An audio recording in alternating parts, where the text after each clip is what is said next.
It's time for Did You Watch It? How does this show work? We watch what we like, we talk about what we watched, and maybe you'll like what you hear. I'm Liz. And I'm Neil. Last night, we watched episode 8 of The Bachelor Season 18. The show aired on Monday, February 24th, 2014. Here's what we thought about it.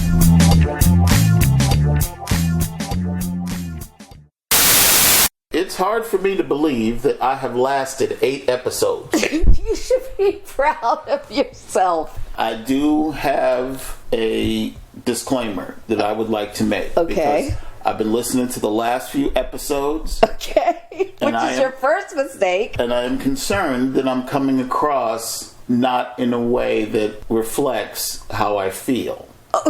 Okay. So, how do you think you're coming across? Okay. I know that editing plays a large part in the story that is being presented to us. Of course. But I just want to reiterate that to me, it's very, very difficult for me to see this as anything other than a story. I think you've made that perfectly clear, don't you? I have, but I just want to reiterate.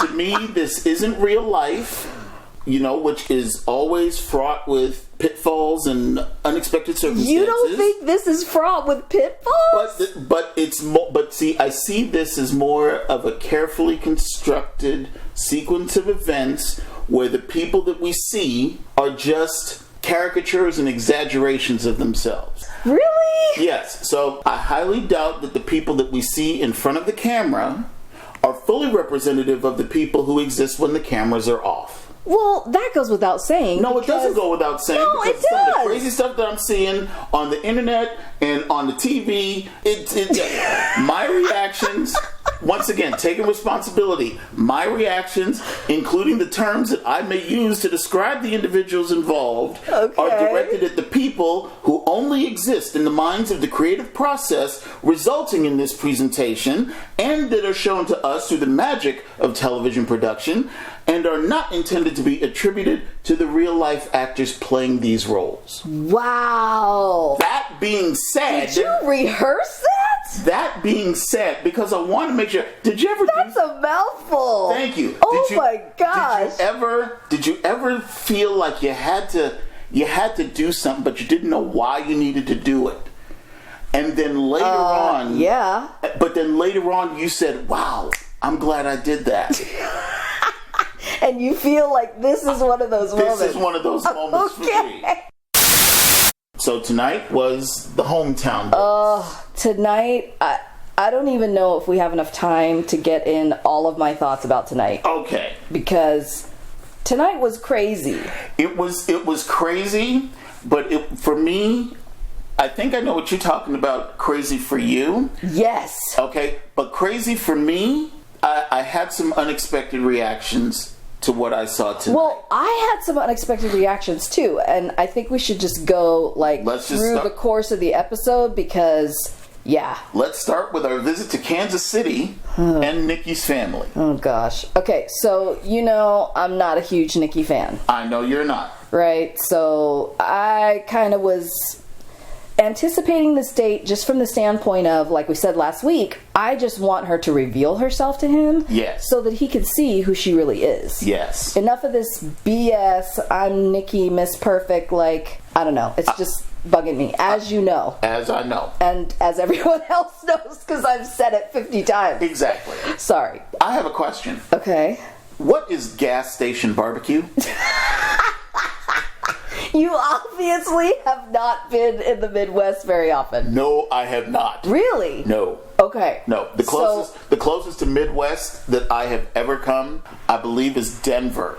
That's not the Midwest. Which goes to show you how not Midwest I am. I will tell you right now, I have probably been at that gas station barbecue. Yeah, because... Well, you are well traveled. Well, I had a friend whose family lived in Kansas and right outside of Kansas City. So we went a couple times to hang out with her family. I am amazed that you have a friend, that you ever had a friend in Kansas. Well, if I had to pick 7 places on the planet where I would think Liz had a friend, one of them would not be Kansas City, Kansas. Okay, I don't know how to take that. I mean, it's just... Is that an insult? No, it's not. To insult me? No, I am not. No, you know how much I love you. I know. I'm just saying, you appear to be more metropolitan. I am, but I spent a bit of time in Colorado at one point in my life. Okay. And during that like time... I was in Denver. Yeah, okay. exactly. For a minute. It was close to Denver, but it was much less metropolitan. Let's just put it that way. Okay. It just, I had a roommate at the time that was from Kansas. Okay. So we would go see her family, and they were awesome. Of course. And I loved the road trips. Yeah, because, they had gas station barbecue. Exactly. But I could, that's what we were talking about, right? Yeah. We're getting way off the subject. That's what we started. Well, as long as we're taking side trips, it's 2014. Yes. What's up with the mechanical bull? Well, I know. What was that, from the 90s? Okay, the only thing missing was the life-size cardboard cutout in the corner of John Travolta wearing a cowboy hat. From Urban Cowboy. Okay, then again, my God. I'm just a city feller.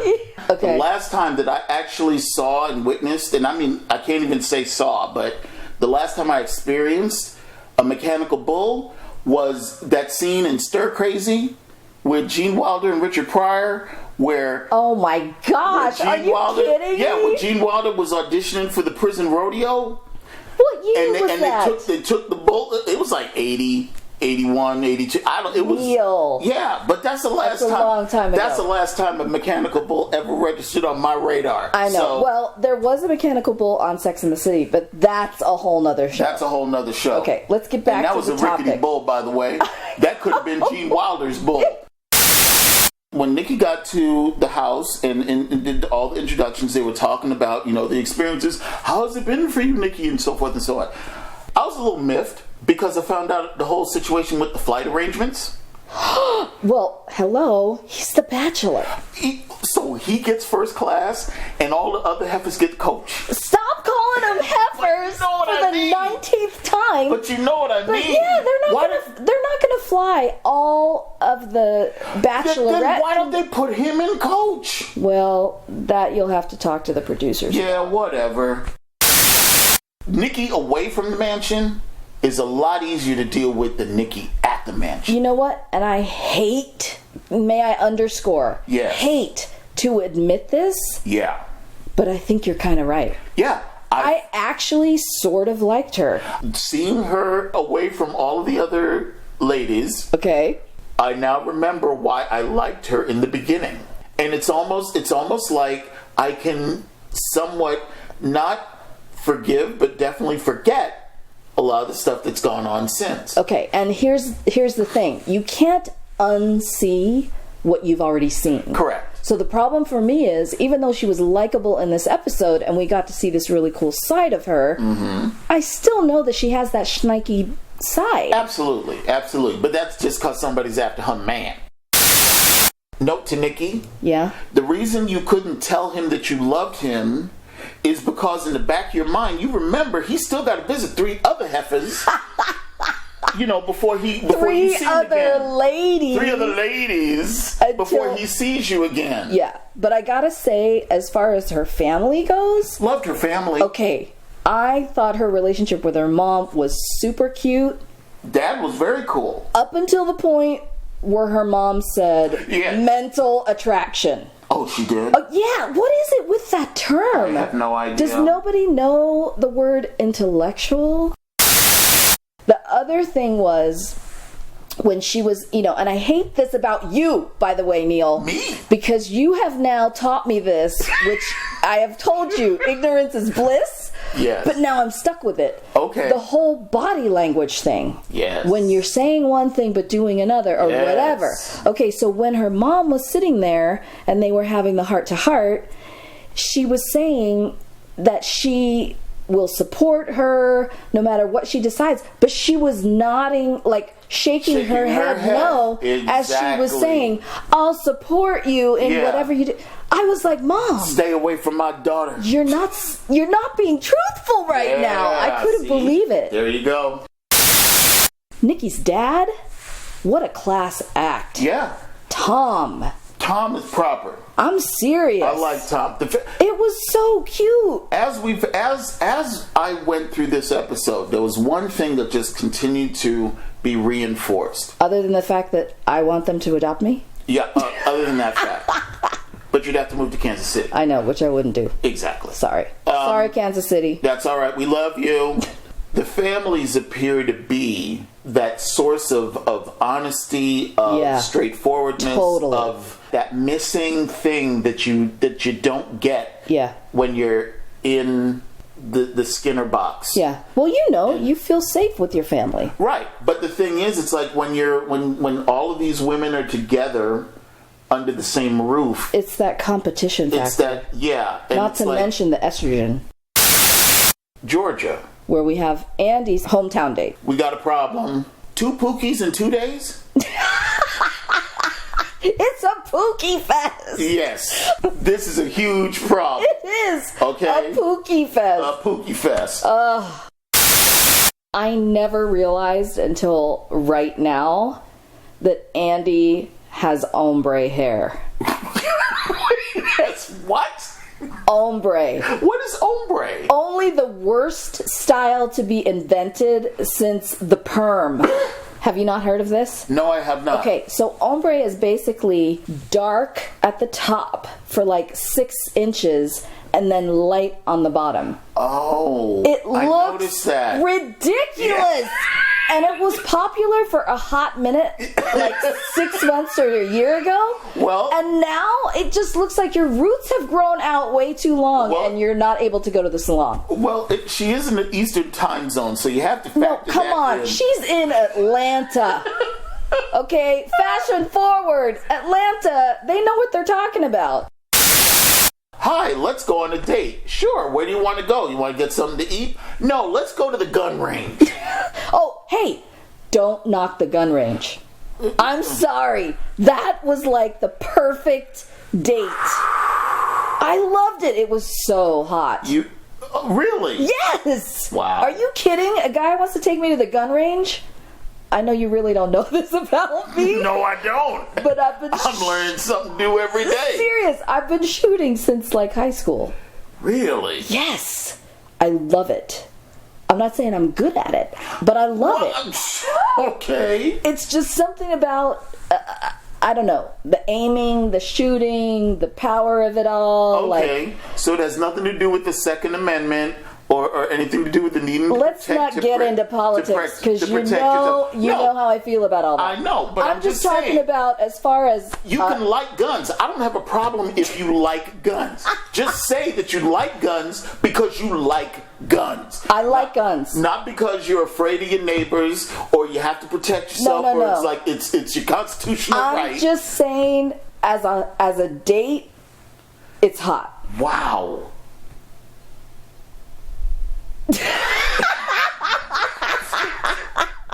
And there You're you go. Speechless. And there you go. I don't think I've ever experienced that. I don't know what to respond to that. So, listeners, Neil is speechless. Yeah, that is okay. Wow, I have to savor this moment. Hold on. If you have to know how to handle a gun to be considered a man in Georgia, then Andy's one tough dude. She is a tough dude. She is a tough dude. But we already knew that. You know, it's because she is the gang prosecutor. They meet the family. Patty is the mom's name, if I remember. Patty is the mom. Hi. And Hi is the dad. And I like. He was a badass. There was something going on there. I don't know exactly what, but there was definitely something going on there. How did she ever date with that guy as her dad? Hey, because he takes copious notes as well. No, he wanted to know, all right, so after this one, how many women were left? It was like a cross-examination. And then after this one, how many women were left? But he made his point. It's like, and you didn't take my baby on a one-on-one until when? Until we were down to the final 8? I was sweating for Juan Pablo myself. I wasn't, because he deserved it.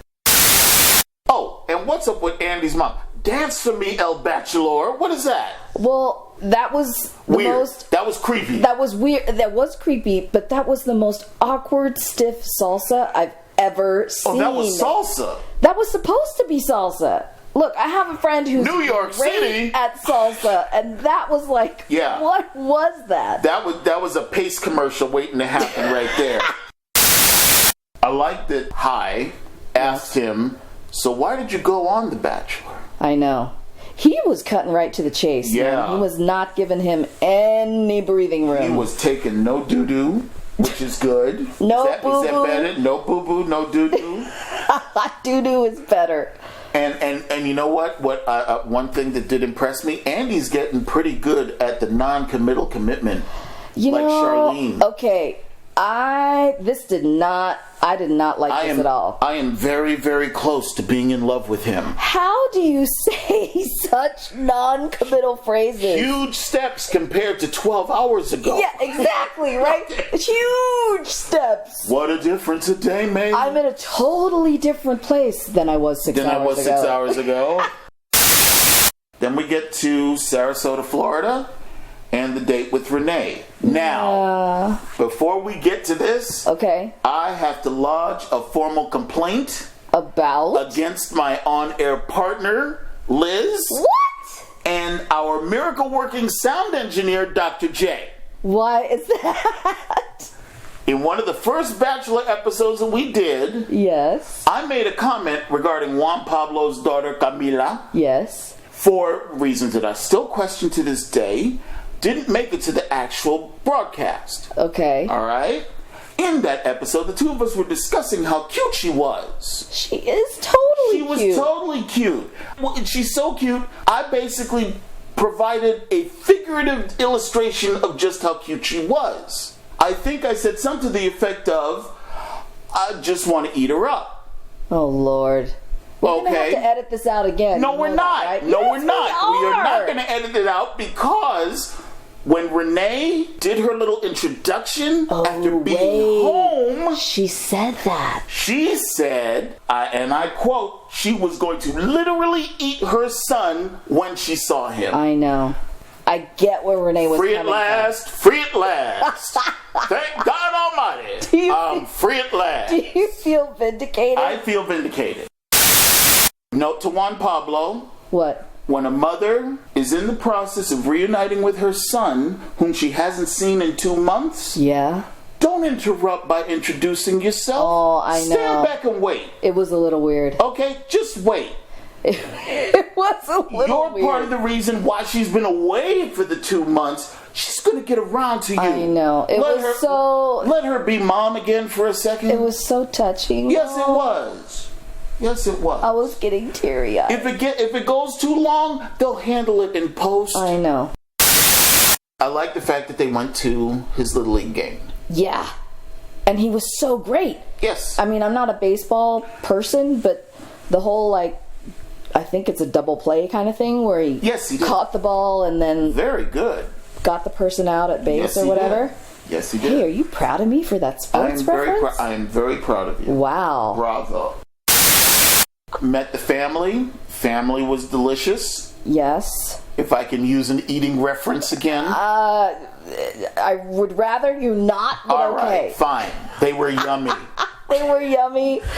The family was cute. But it was so funny. Ben, throughout the whole thing, he had that, Mommy, I don't like all the camera people in front of me face. Poor thing. I felt bad for him because you could tell during that tucking her in. Tucking Why are all these people in my room? Moment, he was so quiet and he was cute. Renee's still too good for him. We'll get to that later. Yeah. But I love her. I love her too. And she's totally in love with him. Oh, yeah.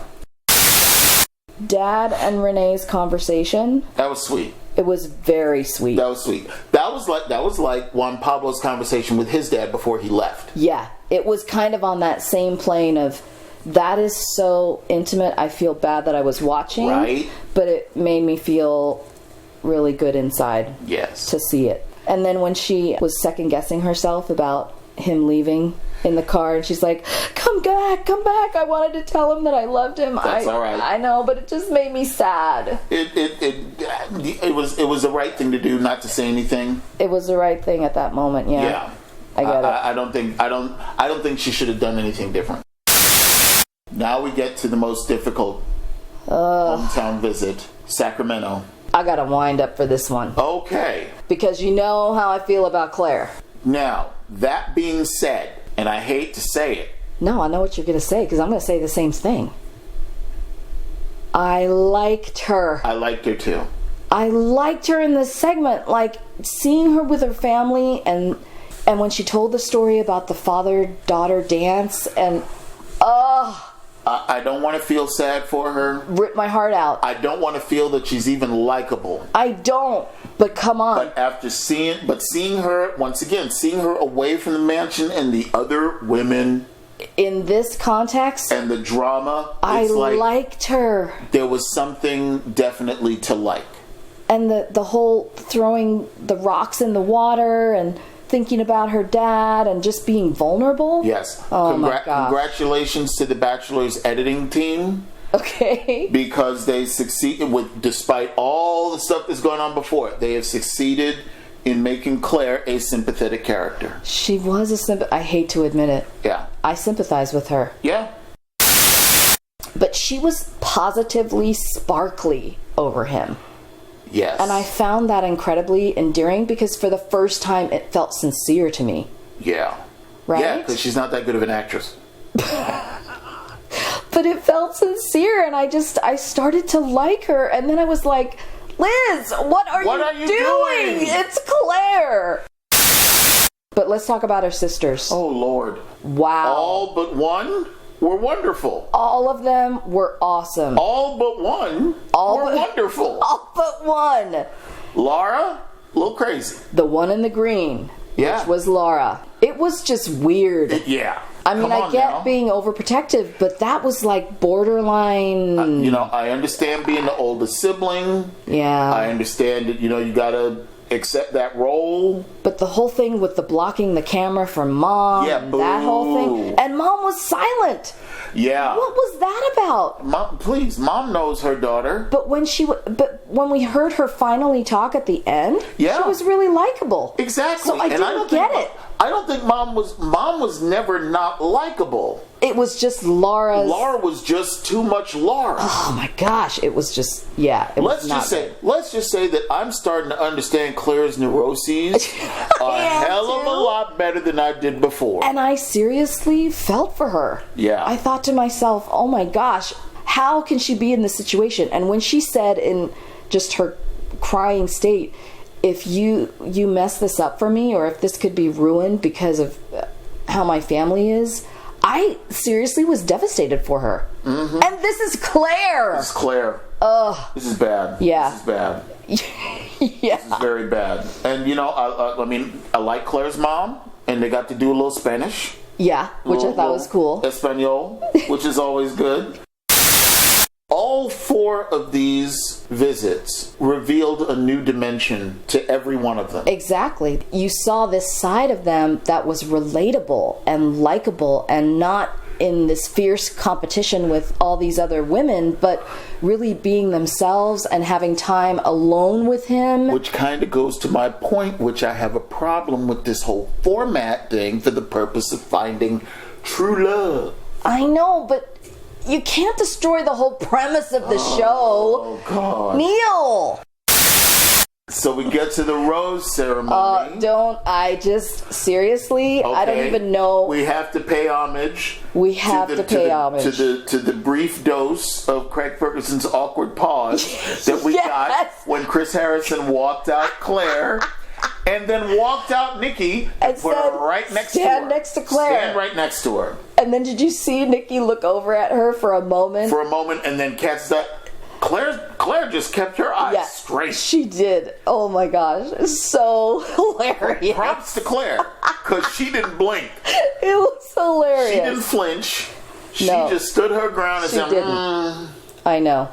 And Andy looked beautiful. Yeah. And so did Renee. Yeah. And that brings me to the end result of the rose ceremony, which I did not see coming at all. And it's seriously taken me time to recover. It took me an hour. Yeah, well, yeah. It took me an hour before I got to the point where I would even look at my notes. I just can't. I mean, I literally had a headache.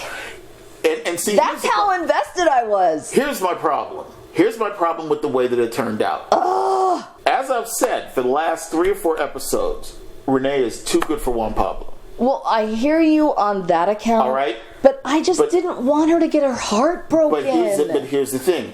I really did not want him to propose to her because she can do better. My problem is she got booted before Andy got booted. My problem is that she got booted at all. No. But I have this conflicting thing like you do. I love Renee so much, and I wanted her to have happiness and to have that family. But I started to see the things that you're seeing about Juan Pablo that kind of bugged me. Yeah. And I just didn't want her to be so heartbroken in the limo and just thinking about what she's going through right now. And that's okay, because July is right around the corner. I know. And we both agreed as we debriefed this whole sending Renee home that seriously, she has to be. She has to be the next Bachelor. She has to be. And we predict it right now. Yeah, we're calling it. We're calling it because we want her to find happiness. We want her to find love. Well, I love her. And I love her too. And she's so... She could be my daughter, but I love her. She's so awesome. And I love her family, and I just... Yeah. I was just sad for her. Yeah, I think the saddest statement that she made was... There's not a lot of guys like Juan Pablo. He's as good as they come. Oh my gosh, my heart was breaking. Which means that there's very, very little hope for the male of the species if Juan Pablo is as good as they come. So now I can't wait for the tell-all. Okay, well, yeah, that too. But now I also can't wait for tomorrow. For tomorrow's episode, because there's some big stuff that happens from what we can see in the previews. Now, here's another possibility. For what the big to-do is? No, not for what the big to-do is, but the reason why Renee didn't get selected. Okay. Because, the next is the fantasy suite. Yeah. Well, and as we can see, some stuff goes down. We don't know what yet. Based on your explanation of how the fantasy suite runs and how that operates, especially after meeting Ben, maybe the boy was freaked out. Yeah, that could be too. I don't know, but you could tell she was heartbroken though. Yeah. So yeah, she was holding it together. You know how I feel. I feel this show is real. I feel like it unfolds as we're seeing it. I will not rob you. Don't comment. I will not rob you of your delusion. Don't rob me of my delusion that keeps me going. You go, girl. That's our time for today. Now we'd like to hear what you thought about it. You can comment, tweet, like, or just tell a friend. Thank you for listening.